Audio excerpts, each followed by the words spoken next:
আপনাদের সবার বাড়িতে এরকম 20 লিটারের দেখবেন প্রায় জনের বাড়িতে জার আছে এবং এই জারগুলো আপনারা ফেলে দেন, কিন্তু আমরা এই জারগুলা কি করব, এই জারটা কিভাবে আমরা টব তৈরি করব সেটা দেখাবো এবং আমরা মাটি ছাড়া কিভাবে এই টবে মাটি তৈরি করব সেটাও আমরা দেখাবো। তা আপনারা ভিডিওটা দেখতে থাকেন। এবং আরেকটা কথা, আমি এরকম ভিডিও প্রায় বানাই এবং এইসব ইনফরমেটিভ ভিডিও পেতে আপনারা অবশ্যই আমার চ্যানেলটিকে সাবস্ক্রাইব করবেন এবং দেখেন আমি কিভাবে কি করে বানাচ্ছি। প্রথমেই করবো কি, আমরা এই মাপ পর্যন্ত কেটে নেব।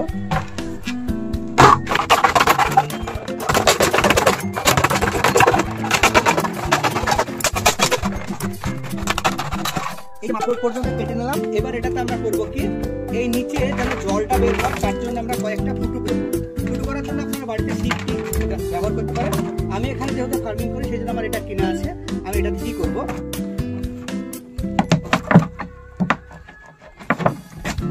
একদম নিচে ফুটো করবেন না, তাহলে অসুবিধা হয়। নিচে করলেও করতে পারেন, অসুবিধা না। একটা বেশি ফুটো দরকার নেই, 3 থেকে 4টি ফুটো করলেই হয়ে যাবে, কারণ জলটা বের হওয়া নিয়ে কাজ। আমি এখানে 5টা ফুটো করলাম।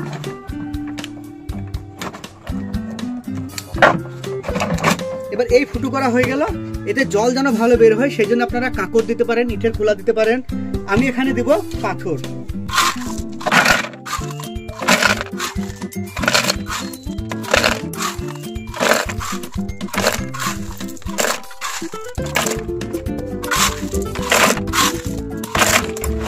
এবার দেখেন যেখানে ফুটো করেছেন ঠিক ফুটো পর্যন্ত পাথর তুলে হবে। এরপরে কি করব দেখেন, আমরা যে একটা মাটি তৈরি করেছিলাম কিন্তু সেই মাটিতে কোনো মাটি নেই, দেওয়া আছে, এটা দেওয়া আছে গোবরের সার। এই যে দেখছেন গোবরের সার, এই গোবরের সার দেওয়া আছে এতে, আর দেওয়া আছে কাঠের গুঁড়ো। কারণ আমাদের এখানে মাটির খুব সমস্যা, তাই গোবরের সার আর কাঠের গুঁড়ো দিয়ে আমরা এই মাটিটা তৈরি করেছি। 1 ভাগ গোবরের সার আর 1 ভাগ কাঠের গুঁড়ো দেওয়া আছে। এতে আমরা আরেকটা জিনিস মিশিয়েছি কাঠের গুঁড়ো দেওয়ার জন্য। আপনারা সবাই কিন্তু কাঠের গুঁড়ো দিলে অবশ্যই নিম খোল দিবেন বা নিমের গুঁড়ো দিতে হবে, নিমের কাঠের গুঁড়ো দিতে হবে নইলে। আমি এতে নিম খোল দিয়েছি। মানে একটা জারের মাপের হিসাবে করতে গেলে নিম খোল আপনি 2 মুঠো দিলে আর টুকা লাগবে না। যেহেতু কাঠের গুঁড়ো দিয়েছেন অবশ্যই নিম খোল দিতে হবে, নইলে কিন্তু মাটিটা ঠিক হবে না। আর আপনি যত ভালোই গাছ কিনেন না কেন বা যত ভালো যা করেন, যদি আপনার এই মাটি ঠিক না হয়, মাটি যদি সঠিকভাবে তৈরি করা না হয়, তাহলে আপনি যত দামি গাছ কিনেন আর যাই গাছ কিনেন আপনার কিন্তু সেই গাছে ভালো ফল দিবে না। তাই অবশ্যই মাটিটার দিকে ধ্যান রাখবেন এবং টবটা তৈরি করার ক্ষেত্রেও ভালো ধ্যান রাখতে হবে। এই দেখছেন আমি তলে পাথর দিয়েছি, এই পাথরটা দিয়েছি তার কারণ জল নিষ্কাশন যেন ভালো হয় সেই জন্য। চলেন আমরা এবার মাটিটা ভরবো এবং মাটিটা কতটুকু ভরবো সেটা দেখবো।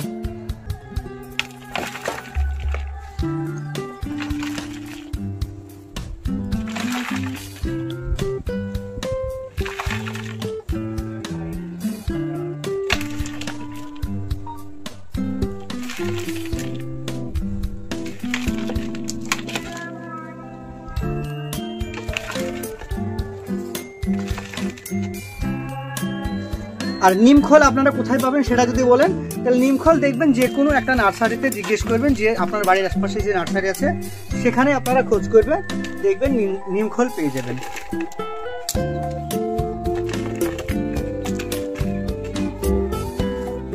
এই যে মাটিটা দেখছেন পুরো ভুরভুরি মাটি হয়ে আছে, একদম খুবই সুন্দর হয়ে আছে মাটিটা। এই ভিডিওটা যারা দেখছেন অবশ্যই চ্যানেলটিকে সাবস্ক্রাইব করবেন, কারণ চ্যানেলটি সাবস্ক্রাইব করলে আপনারা আরো অনেক কিছু জানতে পারবেন এবং আমি প্রতিনিয়তই এরকম নতুন নতুন ভিডিও আপলোড করে থাকি।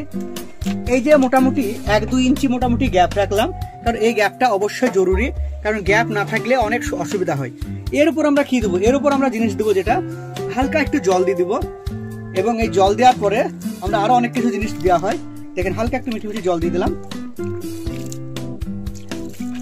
দেখেন হালকা মিঠি মিঠি জল দিয়ে দিলাম। এতে আরেকটা জিনিস দিয়ে দেবো আমরা, সেই জিনিসটা হলো আপনার যে সরষার খোল। এই যে সরষা খোল ভেজানো আমরা 5 দিন আগে ভিজিয়ে দিয়েছিলাম।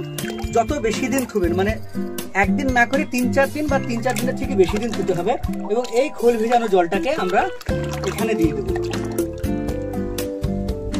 হালকা করে। তাহলে কি হবে, খোল ভেজানো জল থাকলে এতে নাইট্রোজেনের কোনো মতে কমি হবে না। এই যে খোল ভেজানো জল দিলাম এটা থেকে যাবে এবং এটা মোটামুটি আপনার 4-5 দিন পরে, সবচেয়ে ভালো হবে 4-5 দিন পরে এটাকে গাছ লাগানো। যদি আরো ভালো হয় 10-15 দিন পর যদি গাছ লাগাতে পারেন আরো ভালো হয়, কিন্তু 10-15 দিন গাছ লাগালে পরে গাছ লাগালে আপনাকে অবশ্যই কাজ করতে হবে একটা, সেটা হলো কি 1-8 দিন পর পরে হালকা একটু জল দিতে হবে আর একটু এরকম করে খুচড়ি দিতে হবে। এখানে কিন্তু কোনো মাটি নেই, সবই দেওয়া আছে কাঠের গুঁড়ো আর গোবর সার, এ দিয়ে মাটি তৈরি। তাহলে আপনাদের টব তৈরি করাটা কেমন লাগলো অবশ্যই কমেন্টে বলবেন।